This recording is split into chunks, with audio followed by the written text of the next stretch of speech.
So welcome back sa isa na namang YouTube tutorial tungkol sa paggugupit. Dito papakita ko sa inyo kung paano ako gumupit ng textured fringe. Okay, mula sa pinakamahabang buhok.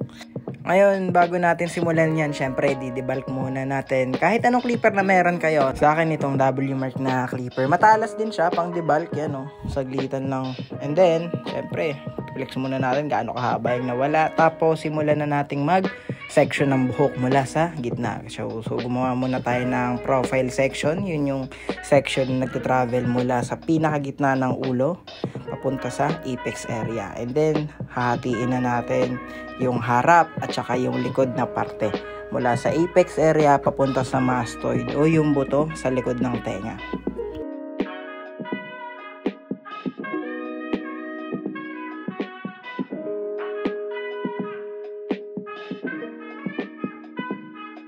Tapos mula naman sa apex papunta sa harapan, dadaan tayo dito sa parte na tinatawag nilang parietal ridge or kung saan kumukurba yung bungo ng tao. Pinakamahalaga guys ang cleanliness ng sectioning. Ito yung pinakamatagal practicein kung paano dumampot at gumawa ng malinis na section. Pero isa siya sa pinakakailangan. Okay?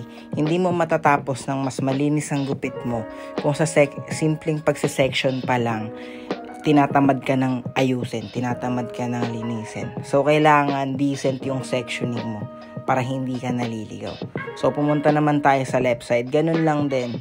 Mula sa apex area papunta sa mastoid and then sa parietal ridge mula sa apex papunta sa harap, hahatiin natin yung top at saka yung side na parte. Okay, kasi pag pinagsama natin yan, masyadong mabigat yung buhok na ikakat natin. Magkakaroon ng weight line na ayaw natin gawin kasi mas matagal nating tatanggalin yun. Hindi kagaya kapag mas maayos yung section mapping natin, mas nakakatipid tayo sa oras at hindi tayo na-overwhelm sa dami ng buhok na gugupitin natin. Lalo na sa gantong kakahabang buhok, di ba? So, mahalaga yan yung mga section mapping na ginagawa natin. Tapos, simulan na nating i-debulk.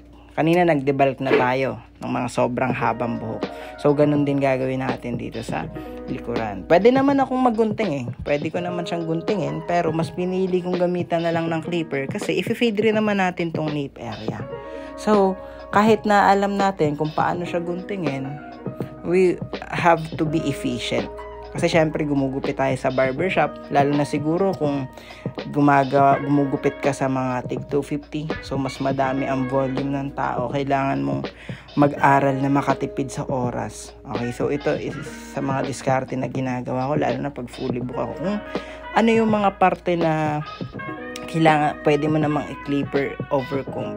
Clipper overcomb mo na. Wala namang masama eh. Wala namang batas na nagsasabing bawal gawin yun or orbit yun. Basta ang mahalaga yung kalalabasan. So kahit in-overcome ko yung ilalim neto, tingnan nyo naman, diba? Precision cutting pa rin natin siya. Kasi gusto kong makapag-build ng proper weight and shape dito sa likuran. At mahalagang manotice nyo to na sa tuwing nagbi-build tayo ng weight and shape, diagonal section ang ginagamit natin or graduation. Kasi gusto nating mag-connecta yung layers natin doon sa fades natin. That's why we do graduation.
So dumako naman tayo sa pagkoconnect ng likod papunta sa gilid na parte. So gumawa ako dito ng guide na length, yung length na ginamit natin or nakreate natin sa likod, i-connecta natin sa shape ng sides or sa shape ng bungo dito sa sides. Ngayon, napakahalaga nitong shape na bubuuhin natin sa sides kasi ito yung magbabagay sa muka. Ngayon, kapag yung shape na nabuo natin dito, hindi nag-accentuate doon sa muka ng client natin, bagsakan na agad sa symmetry, sa balance, okay? Sa kabuuan. Ito ang pinakamahalaga. Sides, pati ang fringe area. Yan ang binabayaran dyan. Walang pakialam ang karamihan ng mga tao kung gaano kakagaling mag-fades. Ang pinakamahalaga ay ang balance at ang symmetry. Kapag tabingi yan, pangit ang gupit mo. Yun lang yun. So, kailangan nating mag-focus dyan. Kailangan din, pantay na pantay ang pagkakagupit mo. Kasi sabi ko nga, dun sa mga nakaraang video, kapag hindi pantay ang pagkakagupit, magkakaroon ng mga inconsistencies. Ang mangyayari, babalik-balikan mo. So, gagastos ka ng oras dun. So, kung dito pa lang, lilinisin mo na yung pagkakakat dyan, hindi ka na masyadong magdi-detail mamaya. Makakatipid ka ng oras, di ba? Kasi gusto natin mabilis eh. Gusto natin matapos agad eh. Kasi may next appointment pa tayo or at least man lang pwede tayo makapagsingit ng suki natin. So, mahalaga talaga na ma-workout din natin yung bilis ng pag-execute ng gupit. Pero hindi in a way na nagmamadali. Kasi the more na mas mabilis ang galaw mo, the more na mas bumibilis ang tibok ng puso mo, mas kinakabahan ka, mas nagmamadali ang utak mo, mas nagkakaroon ng mga inconsistencies, mga dahilan kung bakit pumapangit ang gupit natin. So mahalaga, nakalmado ka lang man. Kalmahan mo lang ang sarili mo.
Ngayon, dumako na tayo dito sa taas na parte. Tatanggalin ko na yung pagkakagupit. Di ba? So, tapos na natin yung sides, tapos na natin yung likuran, tsaka natin gugupitin yung taas. Kung mapapansin nyo, mas madali nating natapos, mas hindi siya nakakalito, mas hindi overwhelming yung volume ng buhok na ginugupit natin. Yun ang tulong ng sectioning. Kumbaga, mas nakakapag-focus tayo sa isang panel, one panel at a time. Hindi tayo naguguluhan. Okay, ngayon dito, hinihiwalay ko na yung fringe area. Gusto ko nang makita yung length, magawa yung length kasi doon ako magbe-base ng kabuoang length dito sa taas natin. So yan, kailangan nakadiretso din yung ulo. Nagmamatter din yan. Pag hindi nakaayos yung ulo ng client natin, maaapektuhan yung length. So, mahalaga na maayos yung pagkakapaling ng ulo nila. Tapos, gamit naman ng labaha, yan na yung pinangkat ko rito sa fringe area niya. Bakit hindi ako gumamit ng gunting? Kasi nga, sabi ko sa mga iba kong video, kapag kagunting, masyadong blunt, masyadong pantay. Alam mo yun, yung parang makakapagbuo ka ng hardline, mas mabigat na laylayan. Hindi kagaya kapag kaganito, mas soft lang siya. Yun nga lang, kailangan mo mag-ingat kasi labaha gamit natin dito. I suggest kung beginner ka, mag-feathered razor ka talaga. Okay, pero ito, gusto ko lang ipakita dito na kung wala kayong feathered razor, pwede naman kayong gumamit ng labaha.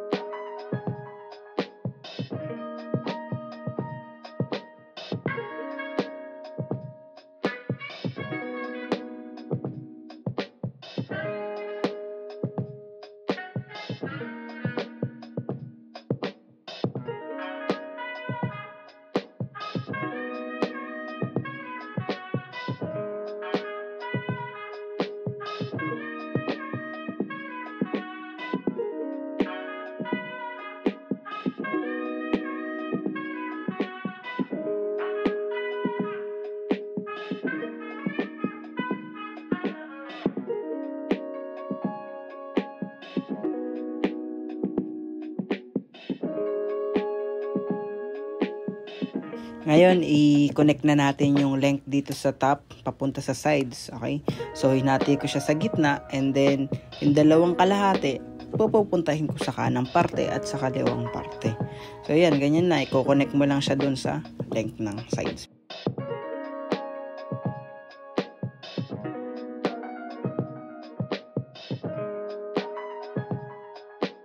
Ngayon, dumako na tayo dito sa taas. Gumawa na ako ng profile sectioning na siyang magdidikta ng length dito sa taas, ng layers, ng shape. Okay, so yan, point cutting lang ginagamit natin dyan kasi gusto kong ma-maximize yung pagka-texture dito sa top. Kasi textured fringe nga eh. So, dapat ma-texture siya. So, kailangan natin ng maraming textures. Isa pa, straight na straight yung buhok ni Bossing. So, kailangan nating mag-add ng movements, mag-add ng details dito sa taas niya. Tapos yan, ulit-ulitin lang natin yan. Dadalhin lang natin yung guideline na yan mula sa gitna papunta sa magkabilang side rito sa parte ng taas. Kaya sige, ipit. Yan talaga yun guys. Kailangan nyo talagang gawin yan lalo na sa parte ng taas. Kahit anong gupit naman, pera na lang kung basket ang gupit. Kailangan nyo talagang ipit-ipitin. Okay? Hindi yan pampatagal. Yan ay pampaganda. Kung gusto nyong ma-achieve yung itsura talaga ng gupit na pinagaya ni client or yung idea na gusto nyong i-execute, gusto nyong gawing totoo, kailangan nyong matutuhan ang precision cutting. Pag sinabing precision cutting, from the word itself, precise. Hindi siya hinulaan, sinadya siya. So kung nag-iipit-ipit ka nga, pero naka-autopilot ka lang din at hindi mo ginagamitan ng utak, hindi siya counted as precision cutting. So kailangan may purpose ang lahat ng galaw mo. So bakit ganito? Bakit pa vertical sectioning yung ginawa ko sa top? Bakit hindi horizontal? So may purpose yun kung bakit. Ganun din sa sides, bakit pa diagonal? Bakit hindi pa vertical? So may purpose yun. Depende yun sa pangangailangan ng ulo. So situational talaga ang pagde-decide ng gupit. Hindi lang siya pag sinabing gusto ko ng textured fringe. Gugupitin mo yung usual na ginagawa mo pag textured fringe. Kailangan mo siyang ibagay. Kailangan mo siyang iayon dun sa buto ng client, sa skull ni client. Hindi siya basta lang kung ano yung nakita mo sa YouTube, gagayahin mo. So magkakaiba tayo ng ulo na ginugupitan. Magkaiba ang buhok niyan, magkaiba ang bungo niyan. So kailangan mo ring magdepende. Dun pumapasok yung sinasabing anatomy. Kailangan maibagay mo yung gupit. Kung halimbawa, litaw man yung pisngi ni Bossing, kung lubog yung pisngi ni Bossing, kung maliit yung ulo niya, kung maliit yung mukha niya, kung masyadong malapad yung likurang ulo ni Bossing, kung masyadong maumbok yung buto niya dito sa likod ng tenga, sa taas ng tenga, kailangan tugma ang lahat.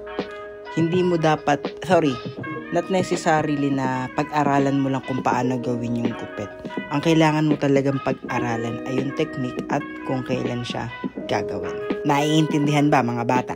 Biro lang. So ayan na, nandito na tayo sa sides. Ginawa ko dito, nagdebulk na ako. Sinet-up ko na yung foundation ng gagawin nating fade sa patilya at sa batok.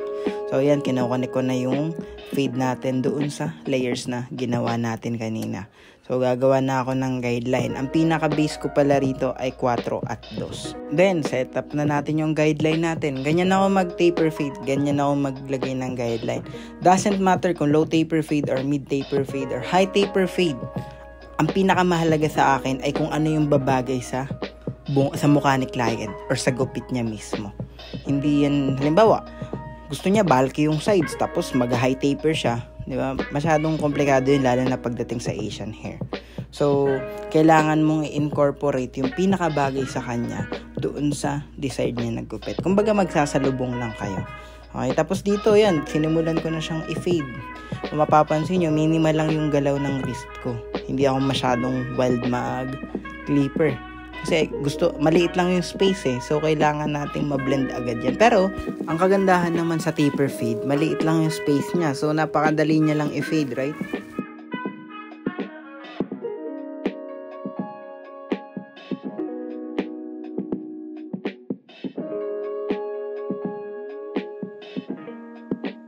Tapos, dumako na tayo sa batok. So, i-fade natin yan. Una niyan, kita nyo, close na lever without guard.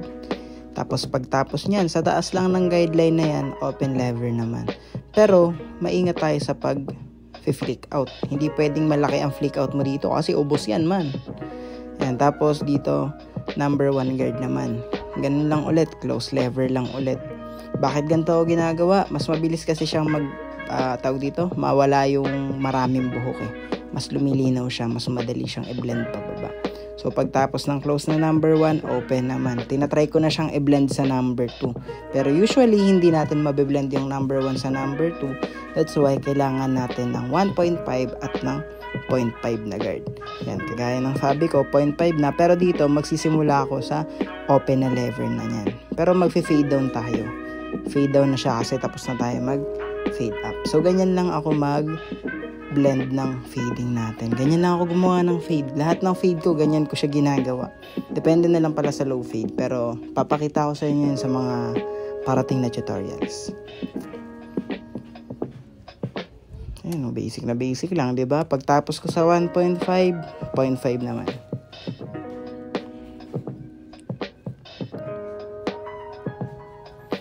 Open, pa-close lang yan. Okay, kailangan ko lang kumbaga ang ginagawa natin nga, pag pa-fade up ako, nag-i-establish ako ng guideline.